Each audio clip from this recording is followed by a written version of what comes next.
Au nom du Père et du Fils et du Saint-Esprit. Frères et sœurs bien-aimés, nous disons un infini merci pour notre roi qui nous a conduits à ce dernier instant de notre retraite où il va poser au tréfonds de nos âmes et de nos cœurs les réponses aux questions que nous lui avons posées. Nous croyons de tout notre cœur que le Seigneur parle au plus intime de notre être et que toute réponse qui se limite au niveau de l'intelligence ne peut pas nous satisfaire, puisque les préoccupations qui montent en nous sont l'œuvre de l'Esprit. Et l'Esprit Saint, en retour, devra insérer, incruster ces vérités en nous pour qu'elles deviennent vie. Nous avons vu comment notre très saint Seigneur inspiré lui a posé des questions qui lui étaient inspirées lui-même par le Seigneur. Et tout simplement parce que le Seigneur voulait davantage l'affermir dans le bien qu'il voulait lui donner. Et frères et sœurs d'amour, c'est dans cet esprit que nous allons essayer pauvrement de dire quelque chose sur ce que notre Seigneur veut que nous comprenions et que ce que nous comprenions nous transforme véritablement. Donc, merci frères et sœurs d'amour pour votre amour du Seigneur, pour votre désir ardent d'être tout à lui. Nous avons compris le résumé de tout ce que nous pouvons. Si on dit ce n'est pas, c'est difficile à faire, mais ce n'est pas nous qui faisons. C'est pas nous qui faisons. Rien n'est, c'est Dieu qui le fait. C'est Dieu qui fait en nous toutes choses. Donc en fait, si nous partons dans l'idée défaitiste que ce sera compliqué et difficile, non, nous n'arriverons à rien. C'est une question de confiance et d'abandon au Seigneur qui va, frères et sœurs d'amour, poser en nous la vérité de cette vie. Et c'est pourquoi le Seigneur nous dit, soyez saints comme votre Père Céleste est saint. Il ne dit pas, voilà, votre Père Céleste est saint. C'est moi qui vais vous rendre saint. Ce ne sont pas vos forces et vos efforts. Et c'est pourquoi le seul effort qui nous est demandé, c'est d'ouvrir notre cœur et de dire oui. Et le Seigneur fait le reste. En toute chose, c'est lui qui fait. Et lui qui commence, c'est lui qui termine. Voilà. La première question, quand l'âme entre dans ma volonté, c'est son amour. Ce sont ses actions remplies de la vertu divine qui font que ma vie s'élève, et cela suivant la manière plus ou moins parfaite dont ces actions sont accomplies. C'est au tome 16. Donc c'est comment la manière parfaite d'accomplir un acte dans la divine volonté. Accomplir un acte parfait dans la divine volonté, frères et sœurs d'amour, fait un acte dans la divine volonté est toujours parfait parce que c'est Jésus qui l'accomplit. Et donc le Seigneur nous donne la méthode de l'acte. La méthode de l'acte, elle est préalable, elle est actuelle. Donc les actes préalables, c'est quand, dès le début de la journée, on confie tous nos actes au Seigneur, on lui demande de les poser en nous. Et lorsque le moment vient de poser l'acte spécifique, on lui demande de venir en ce moment-là poser. Alors, quand nous posons cet acte est parfait parce que c'est Dieu qui les pose, parce que c'est Jésus qui les pose en nous. Donc l'acte parfait n'est pas dans l'effet que ça produit. Si je pose un acte parfait dans la divine volonté, rien d'extérieur ne se dégage. C'est à vue d'œil un acte ordinaire comme tous les autres.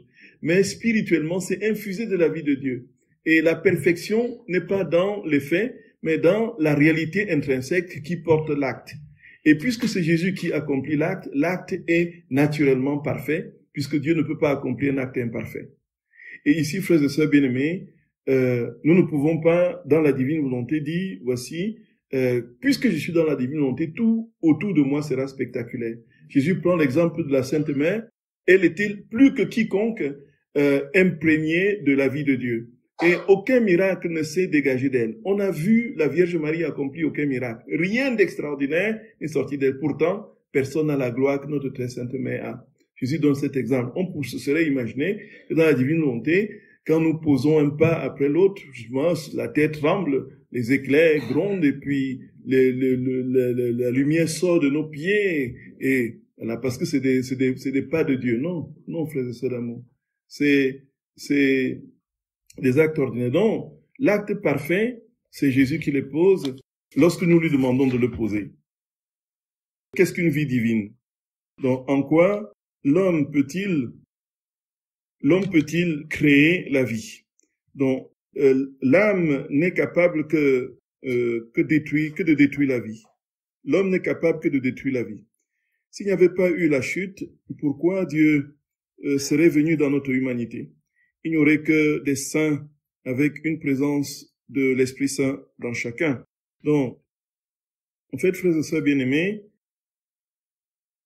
donc une vie divine, c'est la vie de Dieu. En fait, comme on dit, Jésus parle de vie divine, c'est vraiment extraordinairement puissant et tout nouveau. C'est que Jésus dit que quand il pose un acte, ce qui sort de cet acte, c'est lui-même. Il y a plusieurs principes dans la vie de la divine volonté. Il y a ce principe-là que Dieu sort de lui-même. Ce qui sort de Dieu porte sa vie. Voyez, quand Dieu pose un acte, quand il parle, ce qui sort de sa bouche comme parole, c'est sa vie. C'est une vie divine. Et d'ailleurs, le logos, c'est la vie de Dieu. C'est la parole de Dieu, c'est Dieu lui-même. C'est Jésus, pour un exemple. Donc, si nous posons des actes dans la divine volonté, tout acte étant vie de Dieu, devient vie de Dieu. Voilà. Tout acte posé par Dieu devient vie de Dieu. Donc, le mouvement que je fais, c'est la vie de Dieu qui sort de ce mouvement. C'est une vie divine. Le pas que je marque, c'est une vie divine. La fourchette que je porte à la bouche, voyez un peu, et la mastication, c'est-à-dire que l'acte de manger, voyez un peu, produit, parce que c'est Jésus qui mange, produit une vie divine. Tout ce que je fais, au fond, frères et sœurs d'amour, me porte dans la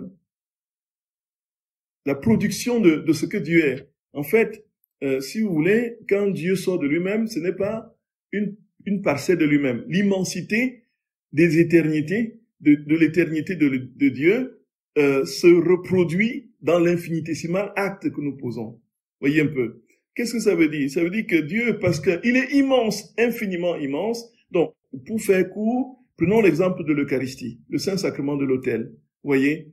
Que vous ayez l'Eucharistie, l'hostie, grand comme cette salle, voyez un peu. Supposons qu'on a fabriqué une hostie immense comme la salle dans laquelle nous sommes, et qu'on la consacre, voyez. Dieu Jésus est présent là. Et vous allez, il sera autant présent dans cette immense hostie, grande comme cette salle, que dans la petite miette qui tient au bout d'une aiguille. Voyez un peu ça. C'est la même immensité de Dieu, voyez un peu, qui est dans la petite miette au bout d'une aiguille, que il n'est pas plus présent dans l'immense hostie que dans la petite miette. Voyez un peu ça. Donc, quand Dieu sort de lui-même, il sort avec la perfection de ce qu'il est, de son immensité et de sa vie. Donc, c'est pourquoi chaque acte que nous posons, n'est-ce pas, produit une vie divine. Ça veut dire, Dieu sort de cet acte. Et Jésus dit que les actes posés dans la divine volonté ne sont plus de cette terre. Parce que contenu par Dieu et imprégné, imbibé de part en part par la vie de Dieu, ces actes-là montent directement au ciel, d'où ils sont venus. Puisqu'ils viennent de Dieu, ils sont sortis de Dieu, ils reviennent à Dieu. Et puis donc, l'autre volet de la question, s'il n'y avait pas la chute, qu'est-ce que Jésus aurait fait dans notre humanité? Donc il serait venu régner. Il nous dit qu'il serait venu régner en maître, en roi, et au milieu de ces sujets. Et donc l'Esprit Saint, effectivement, serait le lot de chacun. Nous vivrions au milieu, dans la gloire, avec notre très saint Seigneur, voyez, parfaitement dans sa gloire, et nous avec lui, dans la présence continuelle de la perfection de voyez un peu. La création n'est pas la création, c'était pour l'homme. Et l'homme qui devait vivre au cœur de cette création dans une présence continuelle de Dieu et dans l'immensité, justement, le ciel serait la terre serait le ciel. Vous voyez, le va-et-vient serait continuel. Il n'y aurait même pas de différence puisque la vie de Dieu couvrirait justement la terre. Et dans les prophéties eschatologiques qu'on a dans le livre d'Isaïe, justement, il y a effectivement cette perspective de la transformation totale de la création en Dieu et de la vie du ciel sur la terre. Donc, comment comprendre l'état béatifique de la race humaine lorsqu'elle vivra dans la divine volonté? Donc, le Seigneur nous dit que quand nous vivrons dans la divine volonté, frères et sœurs bien-aimés, dans le temps qui nous sépare de la fin, en fait, la vie dans la divine volonté, dans la perfection de sa réalisation sur cette terre, sera avant la clôture des temps, sera avant la fin du monde, voyez. Donc, il y aura un temps conséquent, long, où l'ennemi sera enchaîné, où le mal sera muselé, et les forces du mal n'auront plus de prise sur l'âme humaine. Et Dieu donc le Seigneur dit que l'âme sera donc dans une continuelle communion avec lui, vivra de la perfection de sa vie divine. Et alors c'est en ce moment-là que après la mort, les corps seront incorruptibles, dit Jésus. Vous voyez un peu ça. Donc ce temps-là veut passer. Il y aura maintenant un autre temps de combat avec puis viendra la fin. Comme nous confessons dans le credo, il viendra juger les vivants et les morts. Ici donc, le Seigneur nous donne une claire compréhension. C'est un texte que nous n'avons pas médité faute de temps. Dans l'Ancien Testament, on a cette vision claire de la description que fait Isaïe de ce temps. Voyez un peu. Et frères et sœurs d'amour, on a des attestations chez les pères de l'Église, chez Saint Bernard, chez Saint Irénée de Lyon, et on a une claire compréhension. L'Église a combattu le millénarisme, n'a pas combattu, au contraire, cette époque où les âmes transformées en Dieu vivraient de l'amour dans l'optique de la civilisation de l'amour, et que Jean-Paul de lui-même a prophétisé dans sa lettre apostolique pour la préparation du Tertio Millionum Iudiente, pour la préparation du jubilé de l'an 2000. Voyez un peu. Cette civilisation où les cœurs seront pleinement empreints de Dieu, unis à Dieu, et complètement transverbérés par la vie de Dieu. Il s'ensuit, frères et sœurs d'amour, que notre très saint Seigneur dit très clairement que le moment venu, comme on l'entend dans Isaïe au chapitre 11, n'est-ce pas, un rameau sortira de la souche de Jessé, un rejeton de ses racines, sur lui se reposera l'esprit du Seigneur, esprit de sagesse et d'intelligence, esprit de science et de piété, esprit de force et de crainte, esprit de la crainte du Seigneur. Esprit de sagesse et d'intelligence, esprit de conseil et de force, esprit de science et de piété, esprit de la crainte du Seigneur. Voyez. Et puis ensuite, il décrit comment la création sera réconciliée entre elle et avec Dieu. Le loup, n'est-ce pas,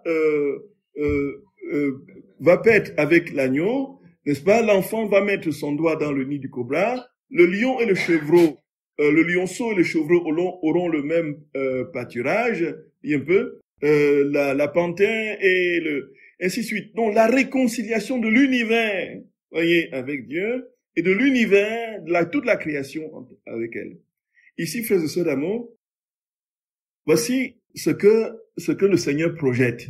Maintenant, très concrètement, le temps de cette réalisation parfaite dans le chronos humain va être précédé par la transformation progressive totale de notre être en Dieu, de notre âme en Dieu. Donc c'est ici maintenant que le règne arrive dans notre cœur. Le règne est ici dans notre cœur. Le règne est ici et maintenant. Le règne est ici dans notre cœur. Donc on ne le cherche pas à gauche ou à droite, ni devant ni derrière.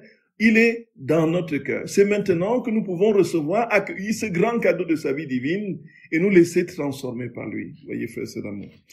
Donc, comment sera le corps glorieux des personnes qui se font incinérer?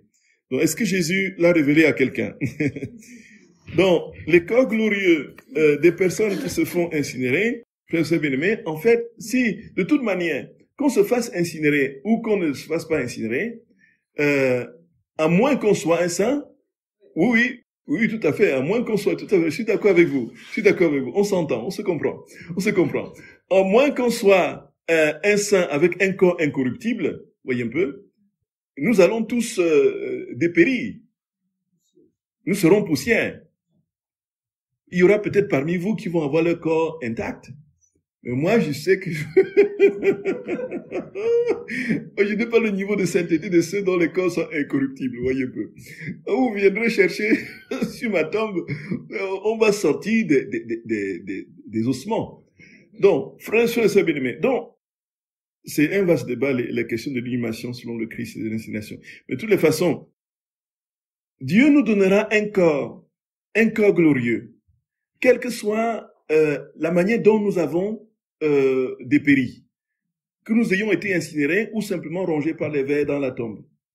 Mais ceux dont les corps sont incorruptibles et gardés saufs vont recevoir la plénitude là de leur âme avec le jaillissement de la vie divine qui va ressusciter ce corps, Saint Curé d'Ars, Saint Padre Pio, Saint Bernadette Soubirous et tous ceux dont les corps sont incorruptibles, ils monteront au ciel, à notre différence, avec le reste de leur corps terrestre, transverbéré par la lumière divine. Voyez, frères et sœurs d'amour. Et nous, qui aurons notre corps décomposé, un corps nouveau nous sera donné. La résurrection de la chair, c'est ça. Voyez, frères et sœurs bien-aimés. Et donc, de toutes les façons, c'est dans dans la tradition de l'Église et dans la doctrine de l'Église. Voyez un peu, c'est ça en fait. Ça n'a rien à voir avec une révélation privée. Voyez un peu. Donc, nous croyons, c'est même notre credo qui le professe. Nous croyons à la résurrection de la chair. La résurrection de la chair, c'est pour tous. Y compris pour tous les, voyez, comme cet empereur romain qui persécutait les chrétiens. Je sais pas si c'était Dioclétien, comme ça. Et qui avait, poussé l'horreur, jusqu'à dire que voilà, on va les brûler tous, ils seront tous cendres. Ils disent qu'ils croient à la résurrection de la chair. Alors il a transformé les chrétiens en cendres, les ayant tués, il les a calcinés, il a transformé en cendres, il s'est assuré que la cendre était jetée dans le Tibre, voyez un peu. Et il dit, bon voilà, on verra comment, vous qui croyez qu'il y aura la résurrection de la chair, on verra comment vous allez pouvoir ressusciter avec, il n'y a plus rien de vous. Les miettes de cendre ont disparu dans l'eau, se sont dissous, il n'y a plus rien, il n'y a plus rien. Il ignorait qu'ils ont affaire à un Dieu, un peu. Au Dieu Tout-Puissant qui nous a créés et qui peut nous redonner, qui va nous redonner un nouveau corps, un corps glorieux à l'image de son corps ressuscité. De sorte que nous serons tous au ciel avec nos corps glorieux, comme Jésus, porté de part en part par la vie divine qui le traverse, lui qui est Dieu, dans sa sainte lumière avec tous les saints. Donc c'est pourquoi Benoît XVI dit que là, il y a une sorte d'imperfection dans la sainteté des saints qui sont au ciel, parce qu'il leur manque leur corps. Voyez, à la résurrection de la chair, ils seront pourvus de leur corps. Ils pourront donc définitivement régner avec le Seigneur, comme Jésus lui-même, avec son corps et sa sainte main, et avec sa sainte main, voyez. Est-ce que l'enfer est abordé dans le livre du ciel? Oui, mais en des très rares passages quand même, en des très rares passages où Luisa se présente comme âme victime pour empêcher les âmes d'aller justement en enfer. Mais il n'y a pas une profusion de passages à ce sujet, sachant, mais il y a beaucoup de passages sur le purgatoire, beaucoup de passages sur le ciel, effectivement. Genèse chapitre 17. J'établirai mon alliance entre toi et moi, et ta race auprès de moi de génération en génération, pour être ton Dieu et celui de ta maison. Je te donnerai le pays de Canaan et passerai en possession à perpétuité. Et je serai votre Dieu. Question. Du trône de Dieu est sorti 4 fleuves, puis avec alliance au chapitre 15, verset 18 à 2, je te donnerai ce pays de fleuve d'Égypte jusqu'au grand fleuve en Euphrate. Si Dieu donne cette terre en héritage, comment la même terre de départ et au retour est aujourd'hui en guerre? Voilà. C'est bien aimé. Donc, la terre d'Israël en feu et en sang, voyez, c'est les hommes qui le transforment ainsi. Mais Jésus parle d'un temps, effectivement, de la purification. Ce ne sera pas seulement la terre d'Israël, mais tout ce qui n'est pas Dieu sera consumé par le feu. Jésus parle d'un temps de purification, c'est clair et net, c'est indiscutable, indiscutable. Qu'on soit en Israël ou en Afrique du Sud ou au Congo, où les guerres sévissent, ou en Ukraine ou en Russie, ou tout, où il y aura la purification. Et donc, frères et sœurs bien-aimés, et donc il y a le sang qui coule, le sang coule sur différents lieux de cette terre. Et cette purification va entraîner, comme dit notre très saint Seigneur, une perte considérable de toutes ces réalités physiques que nous venons.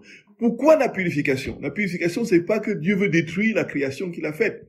Il veut la renouveler. Il veut la renouveler. Et ainsi, il y aura le petit reste qui, sur cette terre d'Israël, accomplira parfaitement la promesse.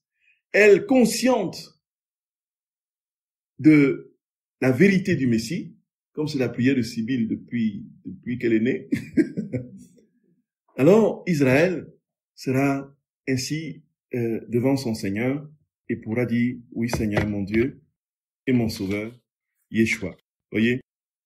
En fait, le fait qu'elle soit en guerre aujourd'hui ne veut pas dire qu'elle n'est pas dans le projet de Dieu d'être sa demeure.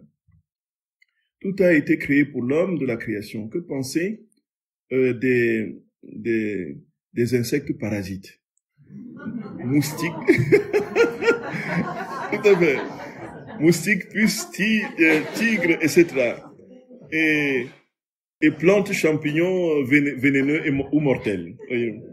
Donc, très bien aimé, nous voyons bien que c'est une excellente question. C'est une excellente question. Une très très bonne question. Donc j'avais dans mon salon j'avais dans mon salon un circuit de fourmis comme ça, un peu. Ils étaient d'abord 3, 4, 5, et puis bon, j'ai dit bon, je tolère, je les écrase pas. Je les laissais, et puis ça, j'avais vraiment à les écraser, quoi. Vous voyez, à les anéantir. Ils passent là, ils passent, mais le jour en jour, ils grossissaient. Alors ils sont montés dans ma bibliothèque, dans les livres, ils étaient partout. J'ai dit et dit, chère fourmi, vous allez me pardonner. Mais je vais vous pulvériser. Vous voyez? Non, effectivement, moi c'était pas possible autrement. Vous voyez? Bon, effectivement, la question se pose véritablement. Ces trucs qui nous font du mal, là. Nous comprenons qu'à l'origine, Dieu n'avait pas fait la création pour que nous soyons mal. C'était pour que nous soyons heureux. Pourquoi y a-t-il dans la création des réalités qui sont nuisibles à l'homme? C'est qu'il y a eu, avec le péché, un dérèglement de la création. La création a été affectée par le péché de l'homme. Voyez un peu. Ça, c'est comme ça que c'est l'explication lumineuse que notre très saint Seigneur fait comprendre. C'est-à-dire qu'il y a cette disharmonie de la création. Le fait même que les animaux doivent se tuer, s'entretuer pour vivre, doivent se manger pour survivre. La chaîne alimentaire, dans sa logique, veut que le plus fort domine le faible pour pouvoir, et le faible n'a pas droit de vie tant qu'il est en présence du fort. Alors, nous, c'est la même chose pour nous. On bouffe les mignons petits moutons, les petits agneaux là. Voyez, on dit, l'agneau là, on va le tuer à Pâques. Oh, l'agneau là, oui. On l'élève, on lui donne l'herbe, il vient, il bêle, il se flotte à nous, on est content, alors qu'on est en train de l'élever pour lui couper la tête. C'est comme ça que nous survivons, voyez un peu. Pour avoir des protéines, voyez. Voyez. Donc, quand on va plus loin, on peut donner raison aux végétariens, hein. Parce que ils partent des premiers versets de la Genèse où il dit Dieu donna l'herbe des champs à tout homme pour nourriture. Voyez un peu. Donc la question de la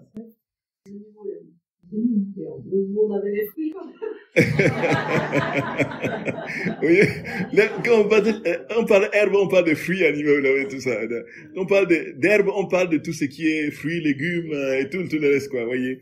Donc, en fait, voyons que on a été, il y a les serpents qui nous piquent, il y a les moustiques tigres, il y a ainsi de suite. Bon, c'est que le péché étant entré dans la création a dénaturé la bonté viscérale de la création, comme à l'origine. Voyez un peu ça. Et du coup, nous subissons les contre-coups du mal de l'homme. Et c'est pourquoi Isaïe, dans le chapitre que je vous ai cité, Isaïe au chapitre 11, vous voyez, si le lionceau et le veau vont au même pâturage, donc pour brouter l'herbe, donc ça veut dire que le lionceau cesse d'être carnivore. Voyez un peu ça. Et si le serpent, l'enfant met son doigt dans le nid du cobra, ça veut dire que le serpent ne peut plus le piquer. Voyez un peu ça. Donc, ça dit qu'il y aura une réinitialisation de la création pour lui redonner son harmonie originelle et sa pure et essentielle bonté perdue par le péché. Comment témoigne Saint François d'Assise? Tout à fait, exactement. Et là, les animaux sont plus méchants. Exactement, tout à fait, exactement. Saint François d'Assise apparaît et le loup se calme.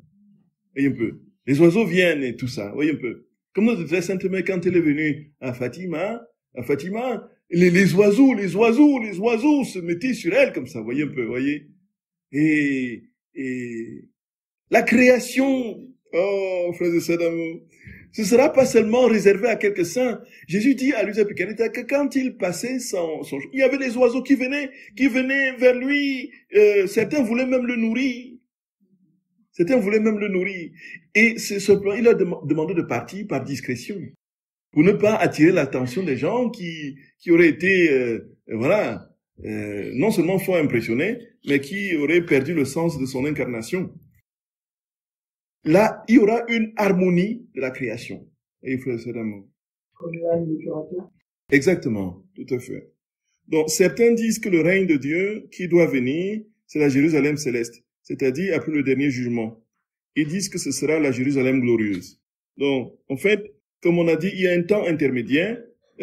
Saint Bernard dit très clairement, Jésus est venu, les trois venues de Jésus, selon Saint Bernard. Donc, il y a Jésus qui est venu au début à Bethléem, et puis il viendra à la fin pour juger les vivants et les morts, et il y a une troisième venue intermédiaire, n'est-ce pas? Il vient dans nos cœurs. Et Saint Irénée a abondamment commenté ces 7 jours de la création et de parler du repos du 6e jour, il se reposa le 7e jour. Et 6 jours de la création, il se reposa le 7e jour.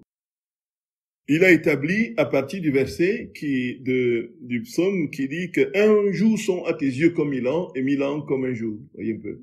Donc si 1 jour égale 1000 ans, alors il a établi que voilà 1 jour de la création, s'il met ça en 1000 ans, donc 6000 ans pour 6 jours de la création, et Dieu se reposa, n'est-ce pas, le 7e jour, dont le 7e, voyez un peu. Voyez comment, dans son inspiration, il va coller de manière absolument précise avec le livre du ciel. Jésus parle de 6000 ans, voyez un peu. Et donc, le 7e jour, c'est le temps du repos. Donc, ça dit, c'est ce temps-là où il y aura sur cette terre, frères et sœurs bien-aimés, la civilisation de l'amour prophétisée par de nombreux saints, attendue depuis longtemps, voyez, qu'on a déjà dans l'écriture en prophétie. Ce temps d'amour et de paix, il n'y aura plus sur Jérusalem, il n'y aura plus de tristesse, il n'y aura plus de guerre, n'est-ce pas, les charrues, on forgera les chars vont se transformer en charrues et les sceptres en socs et tout ça. Donc, tous les instruments de guerre, selon les prophéties d'Isaïe, d'Ézéchiel, seront transformés en des outils agricoles, voyez. Bon, c'est pour symboliser, signifier ce temps de paix, voyez un peu, et que l'Église n'a pas refusé, et dont on a la référence en bien. Quelle demande et quel support pour vivre un cénacle dans ma paroisse. Il y a, pour ceux qui commencent, on a, frères et sœurs d'amour, déjà le livre de l'association Les Cénacles, les Cénacles, là, où on a les indications précises sur comment on peut mener un cénacle, de quelle manière, et puis quel peut être le contenu. On a essayé de proposer 3 modèles de cénacle. Le cénacle par thème, le cénacle de prière et le cénacle d'étude. Voyez. Bon, le cénacle d'étude, c'est la lecture suivie. Le cénacle par thème, c'est le responsable du cénacle qui choisit un thème et puis qui trouve dans l'écriture, dans le livre du ciel, tous les passages, ou bien un ensemble de passages se rapportant à ce thème. Et puis, il propose aux membres, et puis les membres les lisent, et puis, le moment venu, on partage là-dessus. Et puis après un temps de prière que l'on propose être le quart du temps que l'on passe en cénacle, voyez. Donc si vous passez 1 heure de cénacle, que vous ayez au moins 15 minutes de prière. Au moins, on propose ça, ça peut varier. Il y a, dans le cénacle d'études, c'est la lecture suivie. On part du premier tome, au deuxième, au troisième, ainsi de suite. Et le cénacle de prière, c'est les personnes qui souhaitent se retrouver pour prier simplement. Ça peut être la méditation des heures de la passion, ça peut être un ensemble de prières, des rondes, tout ça.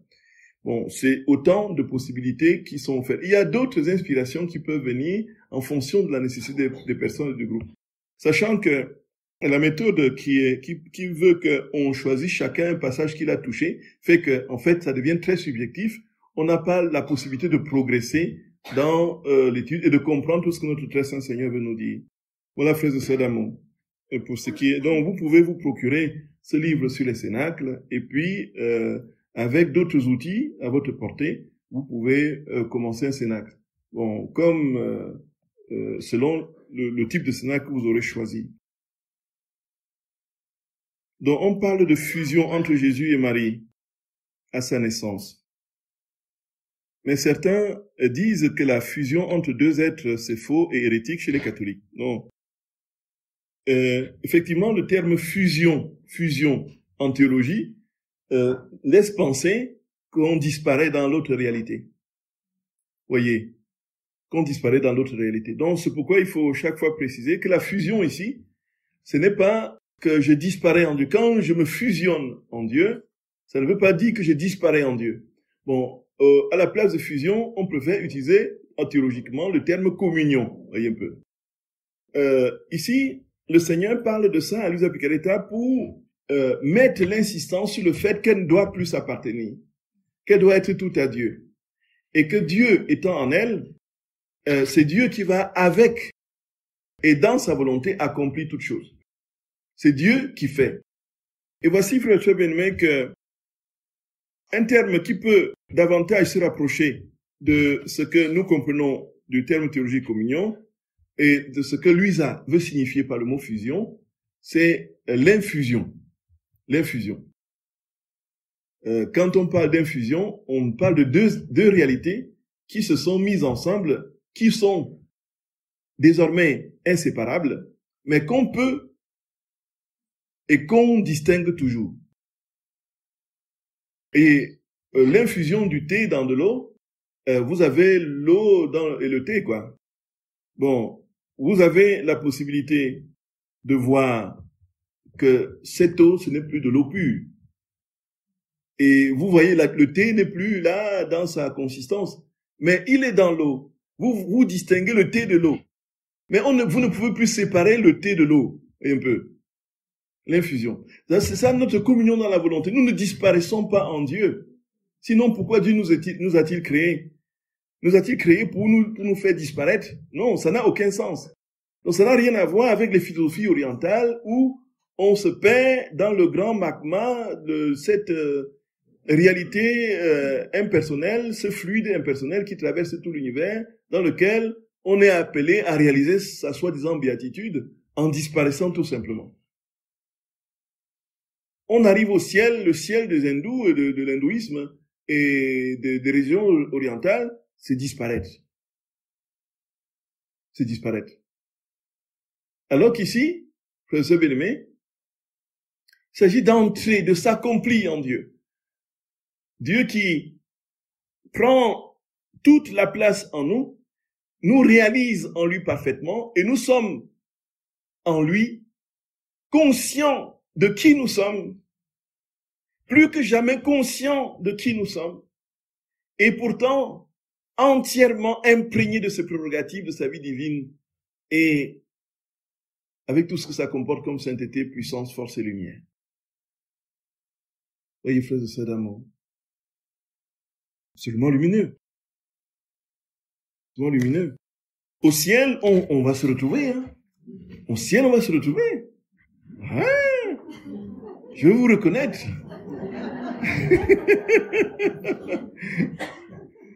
Et même là au ciel, la connaissance est tellement parfaite qu'il n'y a même plus besoin d'informations. Quand vous verrez quelqu'un au ciel, vous n'allez pas lui dire, ah, d'où viens-tu? Tu étais dans quelle partie du monde? Ah oui, tu étais asiatique. Ah oui. Ah oui, tu étais de quelle ville? Ah, tu te souviens, quand le Covid a commencé, c'était là, c'était près de ta ville? Ah oui! Non, non, tout nous est donné clairement, parfaitement, dans ce que les autres, les uns et les autres vivent. Et toi, tu étais du pôle sud. Ah, tu étais Inuit. Oh, oui. Nous connaissons tout d'emblée. Tout de tout le monde. De manière parfaite, puisque nous sommes tous en Dieu. Voyez. Dieu étant infini, qu'est-ce que ça dit qu'un quota de nombre d'actes suspendus fait par Jésus? En fait, Jésus n'a pas fait un nombre suspendu d'actes. Jésus a accompli tous les actes de tous les hommes de tous les temps, depuis le premier jusqu'au dernier qui viendra sur cette terre. Il n'y a pas un nombre limité. Autant qu'on voudra faire voyez, il est infini, autant un acte déjà en Dieu est déjà infini. Nous imaginons, il a fait tous les actes que nous devons faire tout, voyez un peu. Il n'a pas précisé, voilà, de manière précise pour chaque acte de chaque homme, de sorte qu'il n'y ait aucun acte qui dépasse, un peu. Et puis quand tu as foiré ton acte, il dit, il n'y a plus de rab. Non. Déjà, un acte en Dieu est parfait. Donc Jésus parle du quota dans un autre cadre, dans un autre contexte.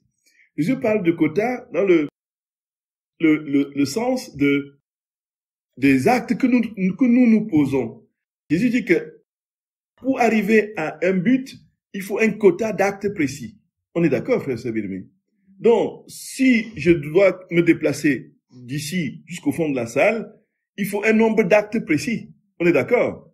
Donc, supposons que je ne fasse que 3 pas. Je vais me retrouver là. Et est-ce que je serai au fond? Et je n'ai fait que 3 pas. Je ne peux pas atteindre mon but avec 3 pas. Il faut que j'aille encore, peut-être disons 15 pas, et je suis au fond. Donc si j'arrive à 14, si je veux toucher cette table, j'arrive à 14 et je m'arrête, est-ce que le quota est atteint? Je ne pourrais pas. Pareil, pour notre vie tout entière, le docteur Carvalho peut le dire. Le nombre d'années qu'il a fait pour les études. Ensuite, quand il s'est spécialisé en endocrinologie. Et puis, il est allé, frère et sœurs bien-aimés, s'il avait fait la 6e année, la 7e, il s'était arrêté. Est-ce qu'il serait endocrinologue? Jamais. Endocrinologue. Quelqu'un a dit à table hier, endocrinologue. Donc sa spécialité, c'est d'endoctriner les gens, vous voyez?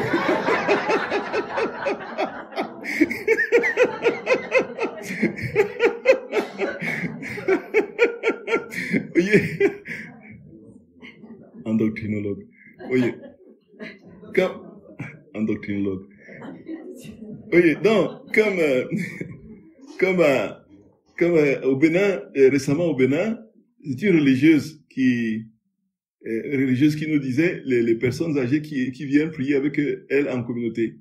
Elle dit, Dieu, viens à mon aide, Seigneur, à notre secours, gloire au Père, au Fils et au Saint-Esprit, au Dieu les personnes derrière, qui ne comprennent pas bien ce qui se dit, au Dieu qui était étudiant.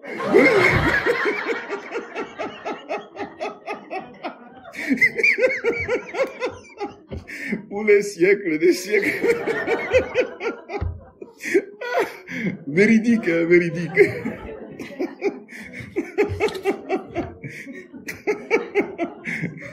Oui. Donc. Le quota? Oui. Vivre pleinement dans la divine volonté, on a, nous, personnellement, un quota d'actes à faire, c'est ça? Oui. Oui, c'est que Jésus dit, oui, enfin, par exemple, il parle surtout il parle de quota quand on est dans la prière, voyez un peu. Donc nous demandons quelque chose au Seigneur, voyez un peu. Jésus dit que, pour lui, l'acte, ce qui compte pour lui, c'est l'acte, ce sont les actes, et non le temps, voyez un peu. Pour demander, quand on lui demande quelque chose, il y a un quota d'actes, de prière qui permettent la réalisation de la chose. De même que la nature nous donne l'exemple, quoi, vous voyez un peu. Vous voulez remplir une bouteille, il faut un certain nombre de volume pour que la bouteille déborde.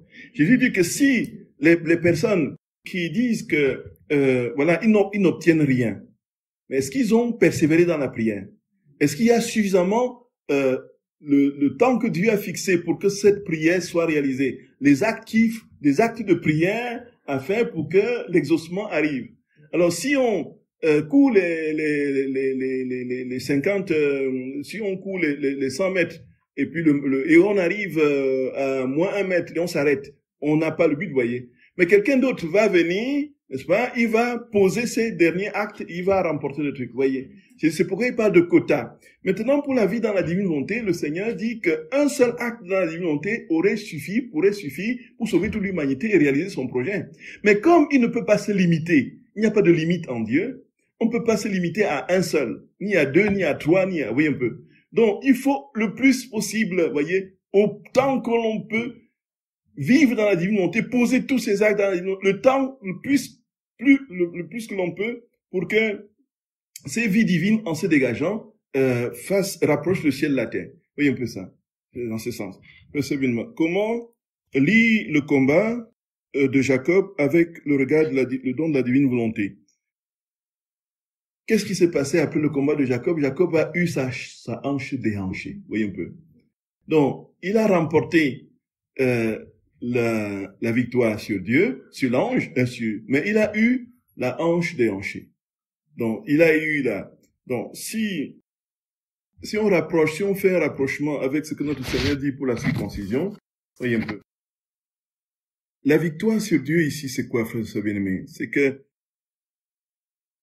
Dieu l'a mis à l'épreuve et il a remporté l'épreuve, si vous voulez. C'est ça. Bon, ça n'a aucun sens d'entendre au pied de la lettre que l'ange vient, il commence à frapper Jacob, et Jacob dit, je vais me défendre, ils se mettent à lutter et à bagarrer. Ça n'a aucun sens. Ça, vous voyez un ange de Dieu qui vient commencer à vous frapper, il dit, engageons la bagarre. Donc, en fait, Jacob a été éprouvé, il a été digne de l'épreuve. Mais en même temps, s'il a remporté l'épreuve, c'est parce que c'est Dieu qui lui a permis de remporter l'épreuve puisqu'il garde une faiblesse. La hanche est déboîtée pour toujours. Donc en fait, si on voit ça sous le regard de la divine volonté, c'est dans notre fragilité, dans notre pauvreté, que nous avons les victoires sur ce qui nous empêche d'être tout à Dieu. Oui, un peu ça. Il n'aurait pas été déhanché s'il n'avait pas été atteint dans sa chair, fragilisé au point de ne... C'est-à-dire que la victoire n'aurait aucun sens, puisque c'est justement parce qu'il est dans l'incapacité chronique de faire quoi que ce soit par lui-même que Dieu lui donne la possibilité de tout faire, y compris de le posséder et de le dominer. Voyez, c'est un peu ce qui me vient à l'esprit au moment où je parle. Dans le cadre de la béatification de Louisa, y a-t-il déjà des miracles annoncés? Oui, on nous a dit qu'il y avait des miracles qui étaient annoncés, mais qu'on consigne, on ne les publie pas pour le moment. Quand la position sera rédigée, donc maintenant que tout est débloqué, il y aura donc cette position de la postulation, qui est le texte dans lequel on décrit toute la vie de Louisa, et puis on demande donc de reconnaître l'héroïcité des vertus. Et puis le tribunal siège, et on la proclame vénérable, et ensuite bienheureuse, après que les miracles aient été vérifiés. Après la restauration, y a-t-il crainte d'une vie, d'une nouvelle chute? En fait, Jésus dit que quand le temps de la restauration viendra, c'est-à-dire que le péché n'aura plus de prise sur nous, voyez, le péché n'aura plus cette prise qu'elle a sur nous. Mais il y aura toujours de temps en temps les gens qui pêchent, mais ça n'aura la conscience, l'horreur du péché sera tellement vive dans les âmes que les confessions seront bondées, voyez un peu. Les prêtres vont mourir au confessionnal, tellement ils confessent du matin au soir, du soir au matin, voyez un peu. Et les messes vont se mettre, voyez. Moi, j'étais au Bénin, il y a une paroisse, il y a 10 messes par jour, 10 messes par jour. Et l'église est pleine, bondée à chaque messe, bondée, 10 messes par jour, voyez. Et d'année en année, ça s'accroît. Oui. Et Père, à Bordeaux, il y a quelques années, pour l'anniversaire de la Sainte Vierge, Oui. Dieu a complètement enchaîné Satan. Oui. Et il y a eu, en 24 heures, il y a eu la paix dans tous les cœurs, enfin, c'était incroyable. C'est ça. Tout le monde s'est Oui. avec son action. Oui. Ceux qui étaient au bord de la plage se sont sentis attirés. Exactement, j'ai appris ça. Oui, j'ai appris ça. Tout à fait, j'ai appris ça. J'ai appris ça. La lettre du mois de juin 2024, on peut la voir. Oui, bien sûr, c'est ça, c'est circulé, ça circule pas. J'avais envoyé ça dans tous les groupes, là, vous avez, oui, demandez à Bernard, il est là, il est où, Bernard? Oui, tout à fait, Bernard, demandez à Bernard, il va vous le transférer. Oui, c'est partout, ça circule, vous l'avez, non, tous les responsables, oui, il faut absolument le diffuser. Parce que là, genre, avez-vous constaté ou donc rencontré, je suppose, des incorrections ou des incohérences? Oui, c'est incohérence, tout à fait, exactement. Donc, les incohérences dans les écrits de Maria Valtorta. Donc, en fait, j'avais lu les 3 premiers volumes, c'était il y a longtemps, et puis je n'ai plus lu la suite. Donc, je ne peux pas vous dire vraiment. Oui. Les prières de demande n'ont plus lieu d'être puisque Dieu nous a déjà tout donné pour l'interrogation. Donc, en fait, on demande bien sûr, mais on demande conformément à sa volonté. Voyez, si tu le veux, tu peux. Si tu veux, tu me donnes. Voyez. On peut alors le supplier de nous disposer à unir nos volontés à la sienne et à nous donner entièrement à lui. Tout à fait. Donc, en fait, notre véritable objectif désormais, c'est d'être unis à lui. Et donc, si nous sommes unis à lui, tout ce qu'il veut, nous le voulons. Et s'il veut que nous ayons nous allons demander ce qu'il veut. Comme ce qui s'est passé avec Jésus, notre Père là. Ce que nous allons lui demander sera nécessairement ce qu'il veut. Puisque c'est lui en nous qui veut ce qu'il veut nous donner. Voyez un peu ça. Donc là, pour arriver à ce stade, il faut, oui.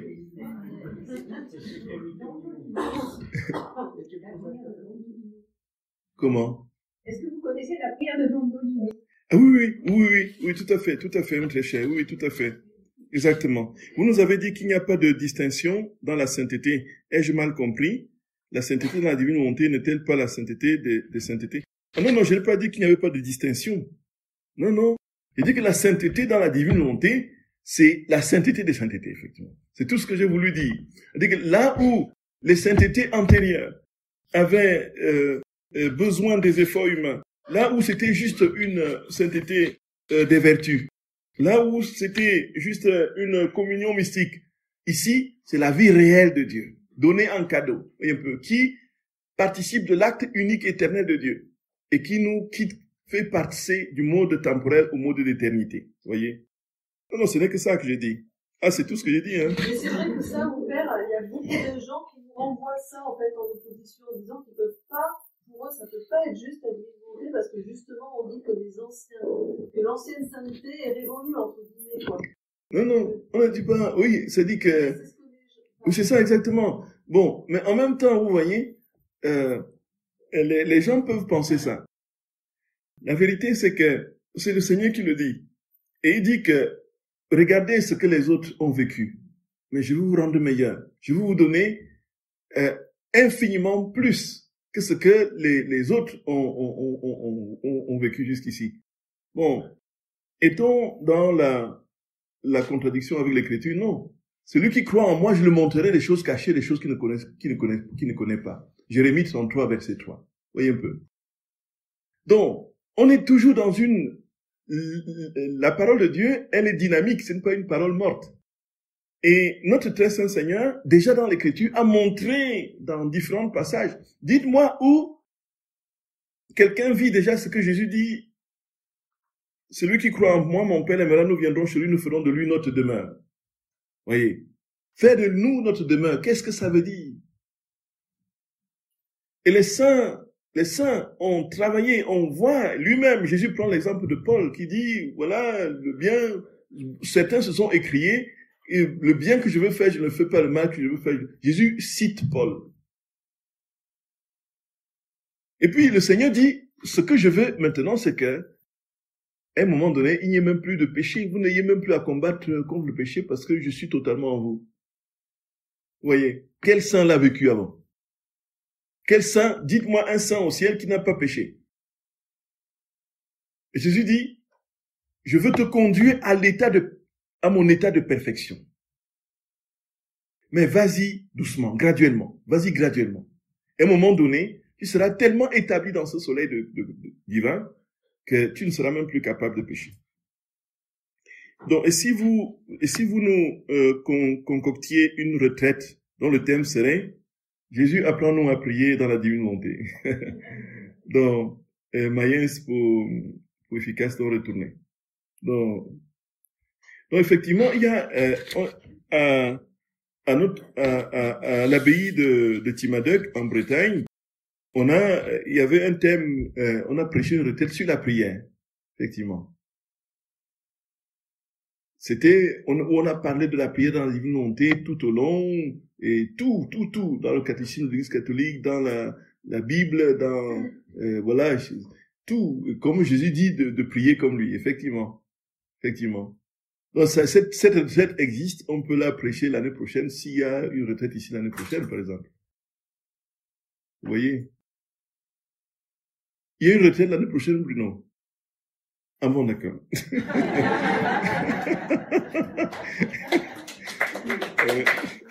Non. Voilà. Donc la lettre là du 24 juin, vous pouvez la voir facilement. À quelle place mettre Marie quand on se fusionne dans la divine volonté et pose nos actes dans la divine volonté? J'ai l'impression de la délaisser en invitant que Jésus dans mes actes. Donc, frères et sœurs d'amour, ça, c'est une question puissante.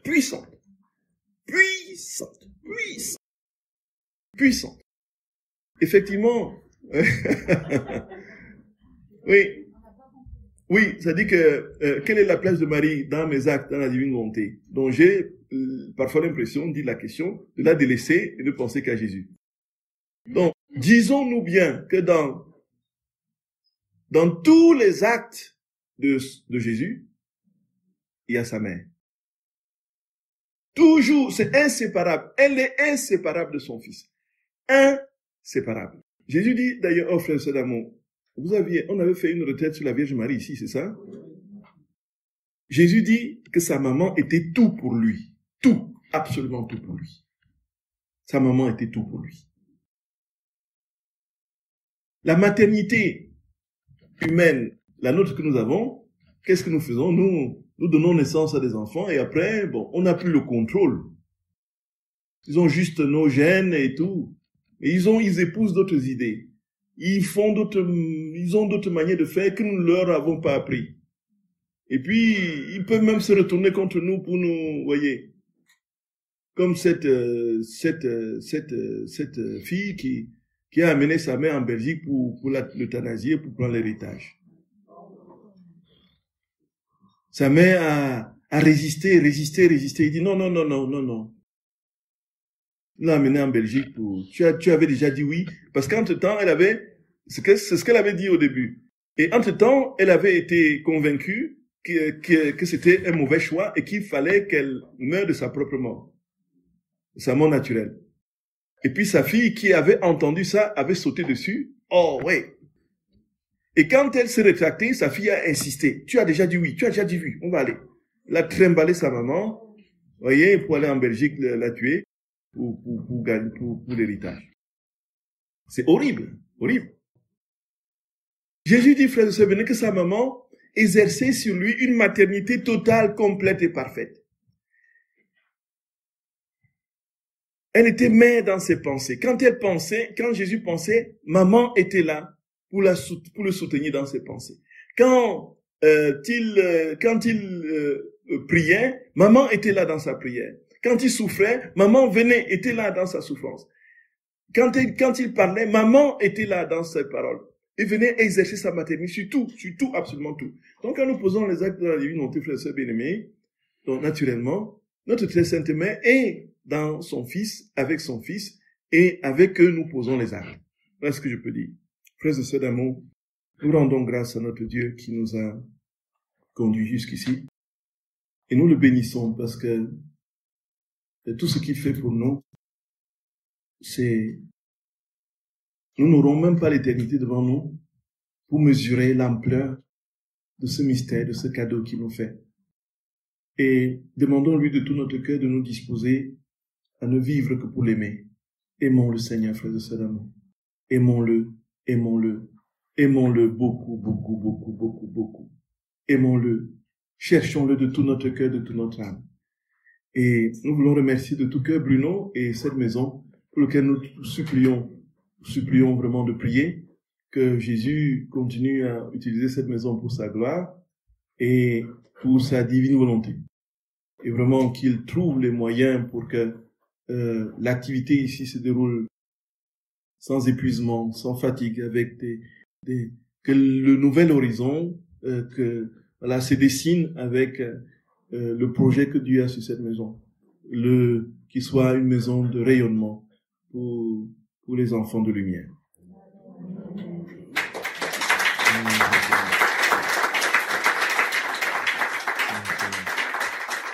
Voilà, frères et sœurs d'amour. Voilà. Je vous salue Marie, pleine de grâce, le Seigneur est avec vous. Vous êtes bénie entre toutes les femmes, et Jésus, le fruit de vos entrailles, est béni. Sainte Marie, Mère de Dieu, priez pour nous pauvres pécheurs, maintenant et à l'heure de notre mort. Amen. Au nom du Père et du Fils et du Saint-Esprit. Amen.